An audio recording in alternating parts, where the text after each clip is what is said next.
ओम नमो भगवते वासुदेवाय। स्वागत है आप सभी का हमारे चैनल पर।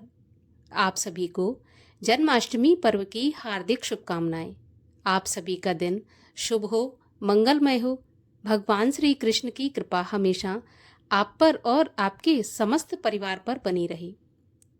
आइए आज के इस वीडियो में हम आपको सुनाते हैं भगवान श्री कृष्ण के जन्म की कथा। उससे पहले आपसे अनुरोध है कि अगर अभी तक आपने चैनल को सब्सक्राइब नहीं किया है, पहली बार चैनल पर आए हैं, तो चैनल को सब्सक्राइब करके बेल आइकन पर क्लिक कर लीजिए। और अगर आज की ये कथा आपको अच्छी लगे तो लाइक अवश्य कर दीजिए, क्योंकि आपके लाइक से हमें ये पता चलता है आपको हमारा वीडियो पसंद आया। और अगर आपको अच्छी लगे कथा तो औरों को भी शेयर कर दीजिए। तो चलिए अब हम शुरू करते हैं भगवान श्री कृष्ण के जन्म की कथा। एक समय की बात है, सतयुग में एक प्रतापी तथा तेजस्वी राजा केदार हुए। उनकी पुत्री का नाम था वृंदा। वृंदा ने आजीवन कौमार्य व्रत धारण करके यमुना जी के पावन तट पर कठिन तपस्या प्रारंभ कर दी। और वृंदा की तपस्या से प्रसन्न होकर भगवान प्रकट हुए और उन्होंने वृंदा को वरदान मांगने के लिए कहा। वरदान में वृंदा ने भगवान को अपने पति रूप में मांग लिया। तब भगवान उसे स्वीकार करके अपने साथ ले गए। माना जाता है कि इस वृंदा ने जिस वन में तपस्या की थी वही आजकल वृंदावन के नाम से जाना जाता है। यमुना के दक्षिण तट पर मधु नामक दैत्य ने मधुपुरी नामक नगर बसाया और उसी मधुपुरी को आज हम मथुरापुरी के नाम से जानते हैं। द्वापर युग के अंत में इस मथुरा में उग्रसेन नाम के राजा राज्य करते थे। उग्रसेन के पुत्र का नाम कंस था। कंस ने बलपूर्वक अपने पिता उग्रसेन से राजसिंहासन छीन लिया और स्वयं राज्य करने लगा। कंस की बहन देवकी, जिसका विवाह यादव वंश के वसुदेव जी के साथ हुआ था। एक दिन कंस अपनी बहन देवकी को ससुराल पहुंचाने जा रहा था कि एक आकाशवाणी हुई कि हे कंस, जिस देवकी को तू बड़े प्रेम से इसके ससुराल छोड़ने जा रहा है, उसी के 8वें गर्भ से उत्पन्न हुआ बालक तेरा संहारक होगा। आकाशवाणी सुनकर क्रूर कंस का खून खौलने लगा। देवकी की ससुराल में पहुंचकर उसने वसुदेव की हत्या के लिए तलवार खींच ली।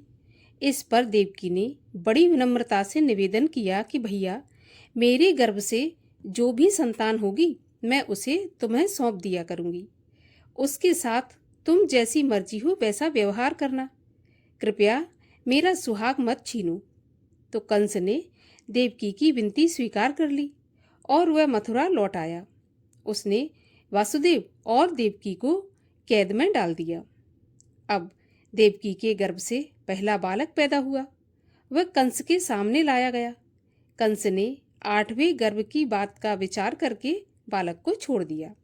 तभी तत्काल नारद जी वहां पर प्रकट हो गए और नारद जी ने कंस को उसकी भूल समझाई और बोले कि क्या मालूम यही 8वां गर्भ हो, शत्रु के तो बीज को ही नष्ट कर देना चाहिए। कंस ने नारद जी के परामर्श से बालक को मार डाला। इस प्रकार कंस ने लगातार देवकी के 7 बालकों को बड़ी ही क्रूरता और निर्दयता पूर्वक मौत के घाट उतार दिया। कंस को जब देवकी के 8वें गर्भ की सूचना मिली तो उसने बहन और बहनोई को एक विशेष कारागार में डालकर उस पर कड़ा पहरा लगा दिया और द्वारों पर ताले लगवा दिए। भादों के कृष्ण पक्ष की अष्टमी को रोहिणी नक्षत्र में श्री कृष्ण जी ने जन्म लिया। उस समय भूतल पर सभी सो रहे थे। घोर अंधकार छाया हुआ था। मूसलाधार बारिश हो रही थी। वसुदेव जी की कोठरी में एक अलौकिक प्रकाश छाया हुआ था। उन्होंने देखा शंख चक्र गदा और पद्मधारी चतुर्भुज भगवान उनके सामने उपस्थित हैं। प्रभु के इस दिव्य रूप को देखकर देवकी और वसुदेव उनके चरणों में गिर गए। भगवान ने कहा, अब मैं बालक का रूप ग्रहण करता हूँ। तुम मुझे तत्काल गोकुल में नंद जी के यहाँ पहुँचा दो। उनके यहाँ अभी अभी एक कन्या ने जन्म लिया है। मेरे स्थान की पूर्ति उससे करके उसे कंस को सौंप दो। यद्यपि प्रकृति ने बड़ा भयानक रूप धारण करके रखा था, तथापि मेरी माया से सब पहरेदार सो रहे हैं। कारागार के ताले और फाटक खुल गए हैं। यमुना तुम्हें रास्ता दे देंगी। वसुदेव भगवान के कथन के अनुसार नवजात शिशु को सूप में रखकर उसी समय चल दिए। मार्ग में यमुना जी ने उमड़ उमड़ कर भगवान श्री कृष्ण के चरणों को स्पर्श किया और समुद्र में जितने भी जीव जंतु थे सभी ने कृष्ण जी के चरण स्पर्श करे। अब गोकुल पहुंचकर वसुदेव नंद जी के घर पहुंचे। घर के सभी लोग सो रहे थे, परंतु दरवाजे खुले थे। वासुदेव ने सोई हुई नंद रानी के बगल से कन्या को उठा लिया और श्री कृष्ण को उनकी जगह पर सुला दिया। उसके बाद वसुदेव कन्या को लेकर मथुरा पहुंचकर कोठरी में दाखिल हो गए तो कारागार के सभी किवाड़ अपने आप बंद हो गए और जो पहरेदार सो रहे थे वो सभी जाग गए। कन्या के जन्म का समाचार पहरेदारों द्वारा जैसे ही कंस को मिला तो वह तत्काल कारागार में पहुंच गया और उसने कन्या को पकड़कर एक शिला पर पटककर मारने के लिए हाथ ऊपर उठाया तो कन्या उसके हाथ से छूटकर आकाश में उड़ गई। आकाश में जाकर उसने कहा, मुझे मारने से क्या लाभ कंस, तेरा शत्रु तो गोकुल में सुरक्षित है। ये दृश्य देखकर कंस चकित रह गया कि कंस का शत्रु जीवित है। ये जानकर उसे बड़ा दुख हुआ। अब कंस उसे खोजकर मार डालने के तरह तरह के उपाय करने लगा। कंस ने श्री कृष्ण का वध करने के लिए अनेक दैत्य भेजे। श्री कृष्ण ने अपनी आसुरी माया का विस्तार करके सारे दैत्यों का बारी बारी संहार कर डाला। भगवान ने बचपन में अपनी अलौकिक लीलाएं दिखा दिखाकर सबको चकित कर दिया। बड़े होने पर कंस को मारकर उग्रसेन को राजगद्दी पर बिठाया और अपने माता पिता को कारागार से मुक्त कराया। इन्हीं भगवान श्री कृष्ण के पुण्य जन्म तिथि को हम बड़ी ही धूमधाम से और हर्ष उल्लास के साथ जन्माष्टमी के रूप में मनाते हैं। तो ये थी भगवान श्री कृष्ण के जन्म की कथा। और आइए अब आपको सुनाते हैं श्री कृष्ण चालीसा। बंशी शोभित कर मधुर, नील जलद तन श्याम, अरुण अधर जन बिंब फल, नयन कमल अभिराम। पूर्ण इंद्र अरविंद मुख, पीतांबर शुभ साज, जय मनमोहन मदन छवि, कृष्ण चंद्र महाराज। जय यदुनंदन जय जगवंदन, जय वसुदेव देवकी नंदन, जय यशोदा सुत नंद दुलारे, जय प्रभु भक्तन के दृग तारे। जय नट नागर नाग नथैया, कृष्ण कन्हैया धैनु चरैया। पुनि नख पर प्रभु गिरवर धारो, आओ दीनन कष्ट निवारो। वंशी मधुर अधर धरि टेरी, होबे पूर्ण विनय मेरी। आओ हर पुन माखन चाखो, आज लाज भारत की राखो। गोल कपोल चिबुक अरुणारे, मृदु मुस्कान मोहिनी डारे। रंजित राजीव नयन विशाला, मोर मुकुट बैजंती माला। कुंडल श्रवण पीठ पत आछे, कट किंकिणी काछनी काछे। नील जलज सुंदर तन सोहे, छवि लख सुर नर मुनि मन मोहे। मस्तक तिलक अलक घुंघराले, आओ कृष्ण बांसुरी वाले। कर पैपान पूत नहीं तार्यो, अका बका कागा सुर मार्यो। मधुवन जलत अगिन जब ज्वाला, भय शीतल लख तहि नंद लाला। सुरपति जब ब्रज चढ़ो रिसाई, मूसर धार बार बरसाई। लगत लगत ब्रज चहन बहायो, गोवर्धन नख धार बचायो। लख यशुदा मन भ्रम अधिकाई, मुख मह 14 भुवन दिखाई। दुष्ट कंस अति उधम मचायो, कोटि कमल जब फूल मंगायो। नाथ काल यही तब तुम लीने, चरण चिन्ह दे निर्भय कीन्हे। कर गोपिन संग रास विलासा, सबकी पूरन करी अभिलाषा। केतिक महा असुर संघार्यो, कंसहि केस पकड़ दे मार्यो। मात पिता की बंदी छुड़ाई, उग्रसेन कह राज दिलाई। महिषी मृतक छहों सुत लायो, मातु देव की शोक मिटायो। भौमासुर मुर दैत्य संहारी, लाए 10 सहस कुमारी। दे भीमहि तृण चीर संघारा, जरा सिंधु राक्षस कह मारा।